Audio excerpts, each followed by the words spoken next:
Halo teman-teman, perkenalkan nama saya Arifianto. Saya akan menganalisis PT Krakatau Steel yang mengalami kerugian sebesar 2 triliun 30 miliar rupiah sepanjang tahun 2023. Adapun beberapa penyebab utama kerugian, satu yaitu kerusakan pabrik. Salah satu penyebab utamanya adalah kerusakan pada Sweet House Finishing Mill yang menyebabkan tidak beroperasinya fasilitas hot strip mill. Fasilitas ini merupakan penghasilan produk utama hot rolled coil, sehingga kerusakan ini berdampak signifikan pada produksi. 2. Aksi divestasi. Krakatau Steel melakukan divestasi saham beberapa anak usaha di subholding Krakatau Sarana Infrastruktur untuk pembayaran utang Transbi. Hal ini berdampak pada penurunan kinerja karena anak usaha tersebut tidak lagi dikonsolidasikan ke dalam laporan keuangan Krakatau Steel Group. 3. Beban keuangan yang tinggi juga menjadi faktor penyebab kerugian pada tahun 2023. Beban keuangan Krakatau Steel mencapai 129,59 juta dolar atau sekitar 2 triliun rupiah. 4. Rugi selisih kurs.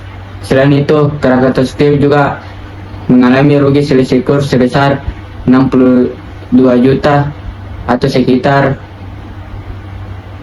148,48 miliar rupiah. 5. Penurunan penjualan.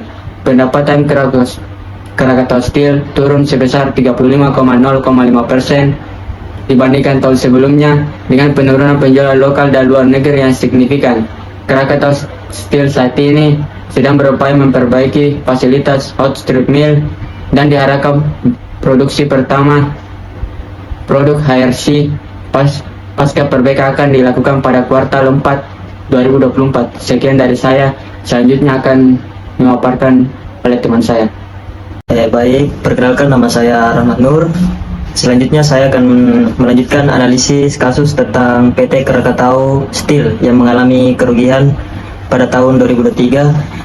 Nah, berikutnya kelemahan dalam sistem pengendalian manajemen yang berkontribusi terhadap kerugian yang dialami oleh PT Krakatau Steel pada tahun 2023. Yang pertama itu pengelolaan risiko operasional. Nah, kerusakan pada Sweet House Finishing Mill yang menyebabkan tidak beroperasinya fasilitas hot strip mill 1 itu menunjukkan adanya kelemahan dalam pengelolaan risiko operasional. Sistem pengendalian yang lebih baik mungkin dapat mencegah atau memitigasi dampak kerusakan tersebut. Nah, yang kedua, pemantauan dan pemeliharaan preventif. Kegagalan dalam pemeliharaan preventif dan pemantauan kondisi peralatan dapat menyebabkan kerusakan yang tidak terduga. Sistem pengendalian yang lebih efektif dalam hal pemeliharaan preventif dapat mengurangi risiko kerusakan besar. Yang selanjutnya, yang ketiga, manajemen keuangan. Beban keuangan yang tinggi dan rugi selisih kurs menunjukkan adanya kelemahan dalam manajemen keuangan. Pengendalian yang lebih baik dalam pengelolaan utang dan risiko mata uang asing dapat membantu mengurangi beban keuangan. Nah, selanjutnya nomor 4, pengambilan keputusan strategis. Aksi divestasi yang dilakukan untuk pembayaran utang mungkin tidak sepenuhnya mempertimbangkan dampak jangka panjang terhadap kinerja perusahaan. Sistem pengendalian yang lebih baik dalam pengambilan keputusan strategis dapat membantu menghindari keputusan yang merugikan. Nah, yang kelima itu terakhir, pengendalian penjualan dan pemasaran. Penurunan penjualan yang signifikan menunjukkan adanya kelemahan dalam strategi penjualan dan pemasaran. Pengendalian yang lebih baik dalam hal ini dapat membantu mempertahankan atau meningkatkan pendapatan. Sekian dari saya, terima kasih. Selanjutnya akan dimaparkan oleh teman-teman saya.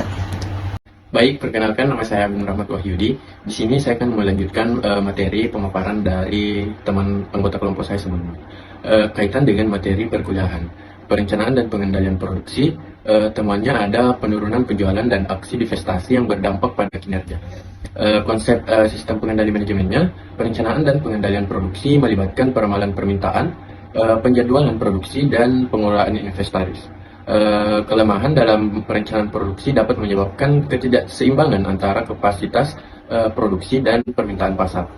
Penerapan sistem pengendali manajemen yang efektif dapat mencegah atau memitigasi kerugian seperti yang dialami oleh PT Krakatau tersebut.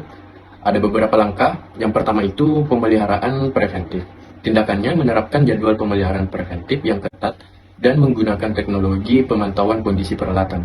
Manfaatnya itu mencegah kerusakan besar pada fasilitas produksi seperti HSM dengan memastikan peralatan selalu dalam kondisi optimal. Yang kedua, pengendalian keuangan. Tindakannya mengelola utang dengan hati-hati dan menggunakan instrumen lindung nilai untuk mengurangi risiko mata uang asing. Manfaatnya ada mengurangi beban keuangan dan risiko selisih kurs yang dapat berdampak negatif pada kinerja keuangan perusahaan. Yang ketiga, pengambilan keputusan strategis. Tindakannya ada melakukan analisis mendalam sebelum mengambil keputusan strategis seperti divestasi dengan mempertimbangkan dampak jangka panjang terhadap kinerja perusahaan. Adapun manfaatnya, menghindari keputusan yang dapat merugikan perusahaan dalam jangka panjang dan memastikan keputusan yang diambil itu mendukung tujuan strategis perusahaan. Dan yang terakhir, pengendalian kinerja. Tindakannya ada mengimplementasikan sistem pengukuran kinerja yang komprehensif untuk memantau dan mengevaluasi kinerja produksi dan penjualan secara berkala. Manfaatnya itu mengidentifikasi masalah kinerja lebih awal dan mengambil tindakan korektif yang diperlukan untuk memastikan pencapaian target produksi dan penjualan. Mungkin itu saja pemaparan dari saya. Selanjutnya mungkin teman saya bisa melanjutkan. Terima kasih. Baik teman-teman, saya akan melanjutkan materi tentang rekomendasi. Rekomendasi perbaikan yang aktivitas untuk meningkatkan kinerja PT pasca musibah kebakaran. 1. Pemulihan operasional dengan fokus pada esensi. Krakatau Steel harus segera memulihkan kualitas produk yang terdampak kebakaran dengan mengalokasikan anggaran yang tepat dan melibatkan tenaga ahli untuk mempercepat proses perbaikan. Untuk meningkatkan, perusahaan dapat melakukan optimasi pada produk yang masih berkonsumsi dengan menerapkan teknologi otomatis berbasis untuk memantau dan mengelola proses produksi secara. 2. Menguatkan struktur keuangan. Struktur utang yang sudah dilakukan perlu diikuti dengan pengambilan ketat terhadap biaya operasional. Perusahaan dapat mengadopsi pendekatan untuk memastikan setiap pengeluaran memberikan nilai tambahan. Selain itu, perlu mempercepat diversifikasi pendapatan dengan manfaat potensi ekspor bajai ke pasar-pasar internasional yang sedang berkembang. Demikian dari saya berikan kepada moderator. Baik teman-teman, selanjutnya saya akan membacakan tentang strategi implementasi. Strategi implementasi yang harus dipertimbangkan oleh PT Krakatau Steel setelah mengalami dampak kebakaran yang menyebabkan kerugian dan kebutuhan untuk mempertahankan kinerja ada setelah restrukturisasi pada tahun 2019, yaitu yang pertama, pemulihan dan stabilitas operasional.